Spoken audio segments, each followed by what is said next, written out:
So thank you for everybody joining today, Mother's Day Loving Kindness webinar. I'm welcome you, all of you, by becoming more mindful and aware of what we going to do today. Let's start our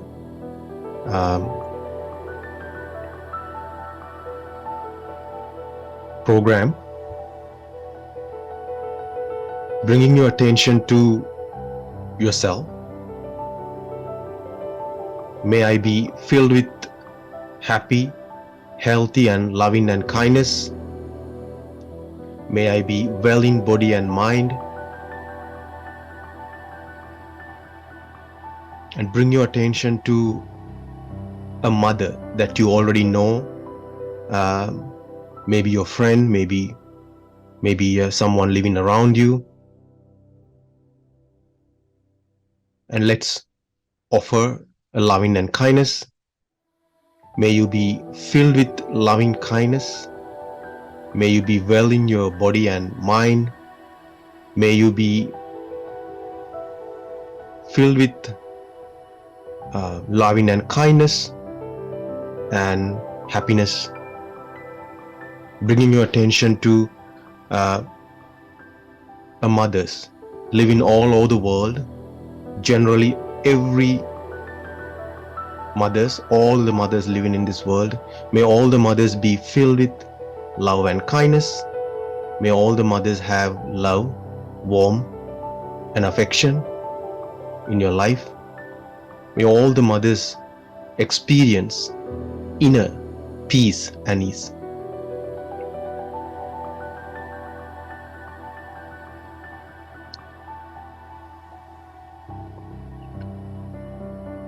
So motherhood and trauma.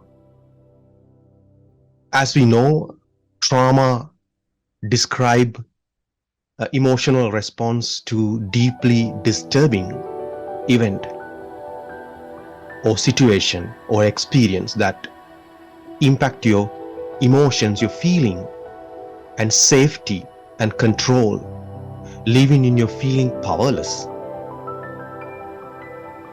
There's no way that we could avoid and give up living with the trauma in our life.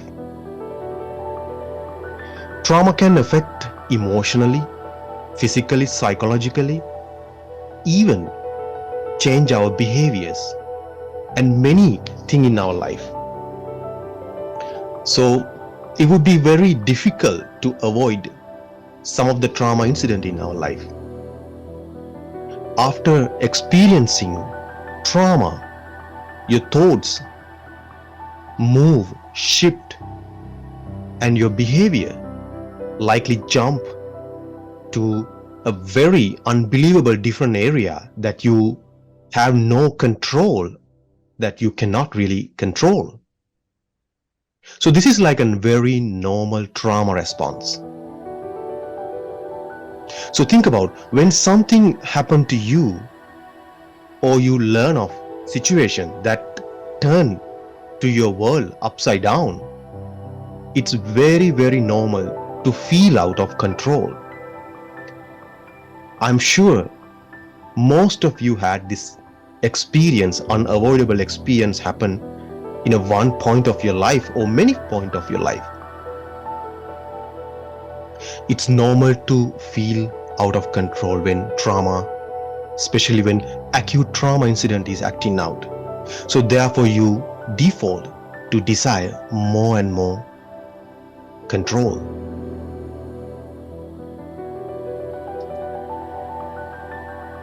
So while not every mothers will react trauma in the same way, how people react to trauma is very different. There's no very solid explanation to how people react to the trauma. So different each other's some trauma responses and experience. Like for example, it decrease the appetite, it really play with your disbeliefs and hypervigilances and restlessness. It decrease some of the strength aspect and highly increase the anxiety and fear. A struggle a lot with your concentration, intrusive thoughts, and many sleep issues, staying and falling asleep, and nightmares. So automatically your brain, your body, your mind force you to avoid certain situations, smile, senses, songs, perfume, places, people, some colors, for example, some dress, some even food. And like I said before, your sleep is highly impacted by trauma. So a lot of mothers are experiencing within the motherhood, not only like that, even in the general day-to-day lifestyle, when trauma become an active part of it. So managing trauma responses is very difficult. Even trauma services therapy is always challengeable. So one of the big mistake we do is we compare our trauma with someone else.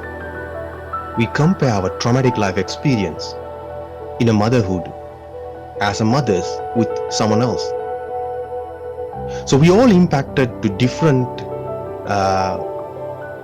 to the same event, even by the same event, and each cope differently. So while we thinking about the many symptoms, which I don't like to label as symptoms, which is what you experience when you experience in a trauma event we call acute trauma event. It is very different and diverse.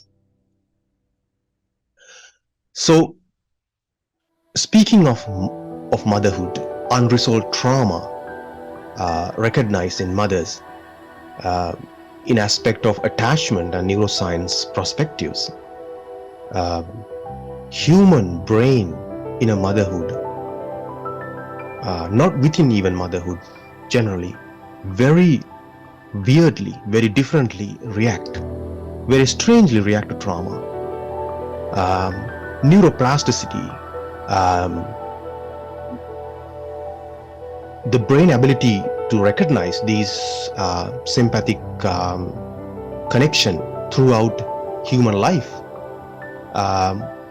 While the human neuroplasticity and sympathetic perceptions can be happening over the brain again and again, scientists and research notice several areas that can be changed bit of the expected in the trauma responses.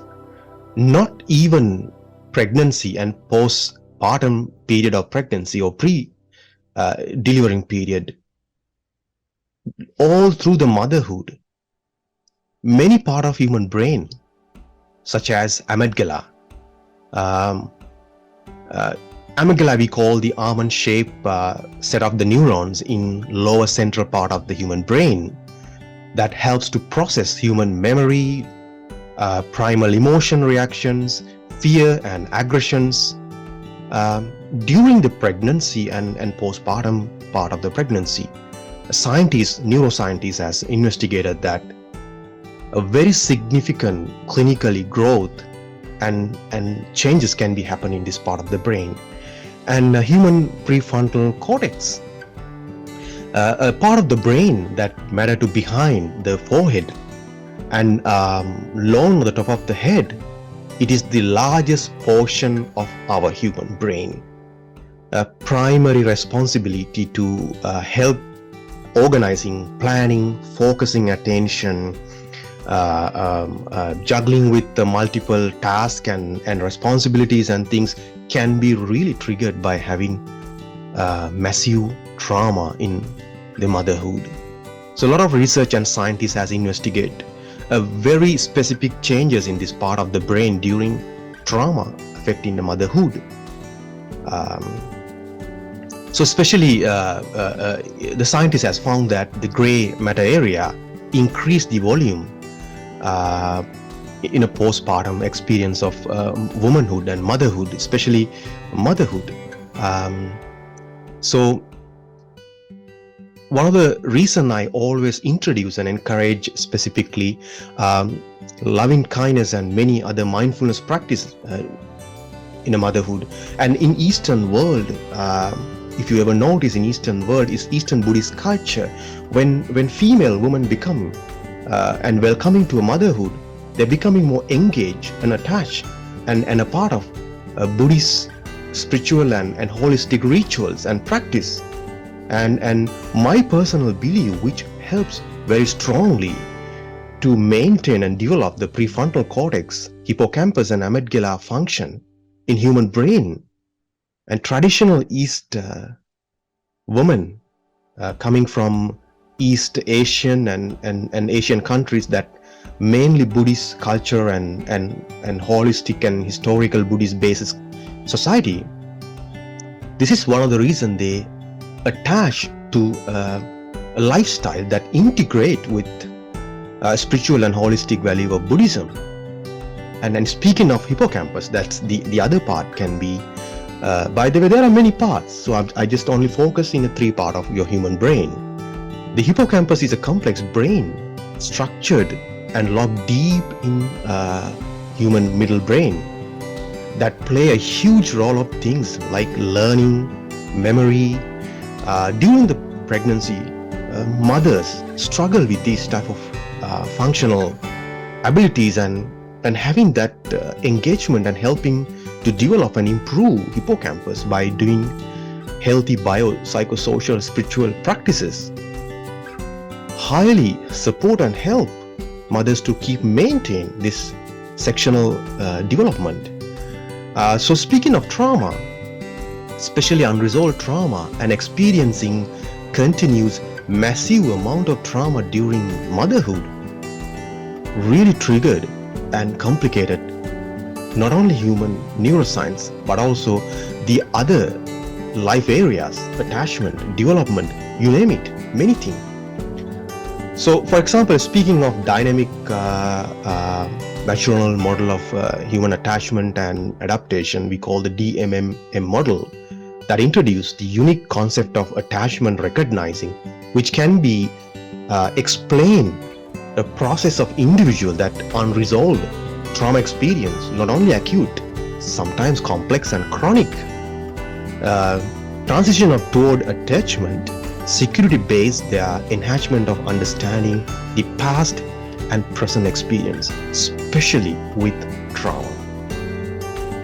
So the primary research of this field is widely, and day by day many research happening, a lot of discussion is happening. I would like you to do more studies and reading about biopsychosocial spiritual value into this particular subject, and also a mindfulness and other practice method to improve a certain part of human brain development in motherhood. So as we know, trauma not only bring many things to your life, it establishes some wound, psychological wound. Like for example, our relationship with our own parent, and often particular with mothers, shape all human responsibility, not only daughter but also son. Basically, every reconnective at angle of the motherhood, when it come to our mom, our mothers, all the child bond is linked to mother basically, which bond very strongly in a relationship, love and regret, frustration and admire, when we feel that the bond and the attachment is struggling at the same time. So the relationship is more productive and smooth or neglected, that's very much affected to the wound. So in our mothers, in our adult life, feeling neglection impact and emotional well-being, as well as the ability to parent our own children possibility, is so much based on this unresolved or unhealed wound that motherhood or mothers are living. So, speaking of very particular motherhood, it's very important to understand mother wound involved understanding that mothers and daughters or children situation is influenced by our living community and society, how it impactable and supportive. Not many societies is still supportive to motherhood. Culture always react and act a big part of wound with the trauma that mothers carry on generationally, or mostly mom to another, grandparents to parents. So if this particular psychological wound not be healed, many negative perception gradually engaging increasing bonding with the negative aspectly. Choices, parenting style, how living, what choosing, and very lifestyle basis dysfunctionalities seeding, growing with not only maternal line but also a next parent to another parent. I would say grandmother to mother. If this particular mother is a big part of the community, even it would grow through a maternal line to another community members. So thinking of motherhood and mother always putting themselves last and doing a lot of sacrification, a lot of neglection, a lot of not caring type of behaviors and feeling, all that things are sometimes coming as unhealed wound, unresolved trauma. And we normalize sometimes those attitude and behavior as the caring part of motherhood. Yes, it is. But when motherhood is living, mothers living with the wound, that particular things would be high and increase. So this is a little triggerful, complicated discussion, but my discussion is based on some of the research, and it doesn't mean that all the mothers having this type of consideration, you name it. I don't like to say sign, but it's named as signs, such as people pleasing and emotional caretaking attitude, often to your own determination and leading or feeling of resentment, feeling competitive with other females, especially other women, feeling pressure of confirming the rigid experience of motherhood or womanhood, feeling you must remain the small quantity of good in order to accept and love. So even going beyond that proceeding and doing those type of actions, and never self-satisfy or never self-feeling good enough, no matter how much timely, capably, actively you devoted to certain things, and feeling the strong set of boundaries, often coupled with the inability of saying no to your partner or any other people involved in your intimate relationship. Going beyond that, even addiction, certain addiction to shopping, Facebook, social media, or anything. Addiction is addiction, no matter how you addicted to the chemical neurochemistry, neurobiology behind the addiction is very similar in between most of the addictions. Even the concept and the theoretical description is very similar. So there are many things you find as a sign of mother wound, which I directly consider coming from a trauma, witnessing to or living with acute or complex trauma in the motherhood. So healing the motherhood is very important.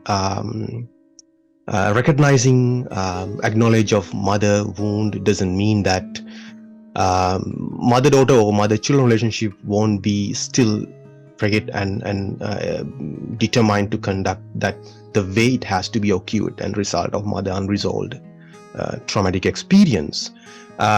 When actually it comes to processing, healing mother's trauma and wound, the very, very important thing is to note and to identify that this is the moment for each other's of hands over our responsibility, and not proceeding guilt, shame, and blame to mothers or our mother caregivers or caretakers.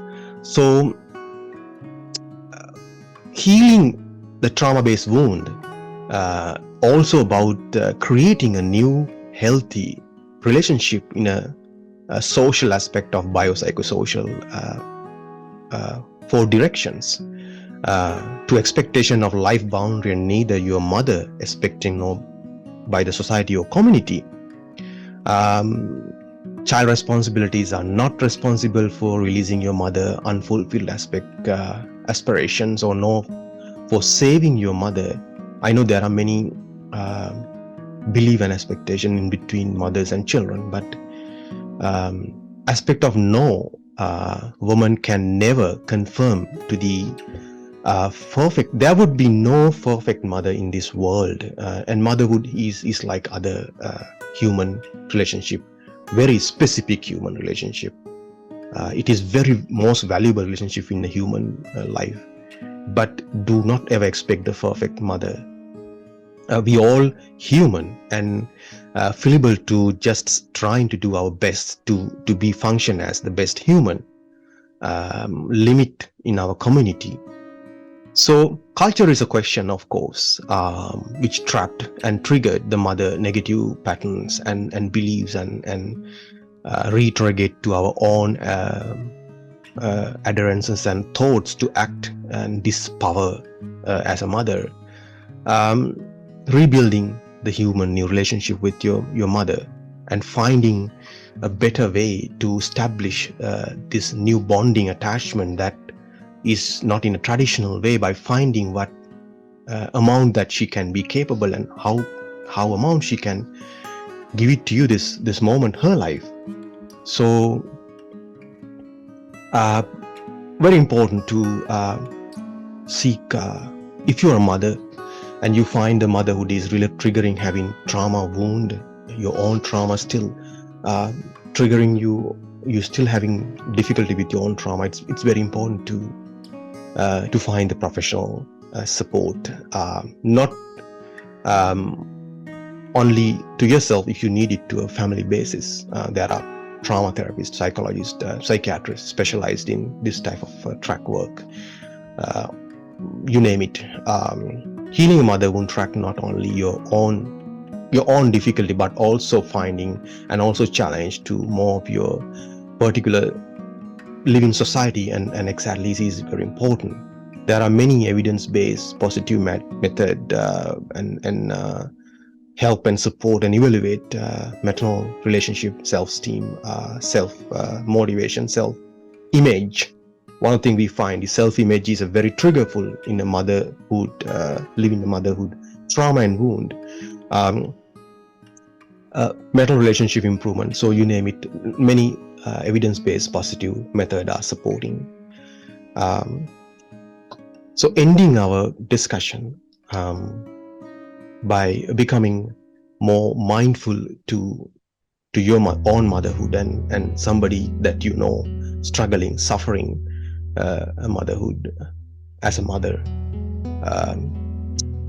and bringing also attention to all the mothers in living this world. Let's practice loving kindness, metta practice coming from Buddhism, by becoming more aware yourself. May I be filled with loving kindness. May I be happy, healthy, and well. May I be safe from inner and outer danger.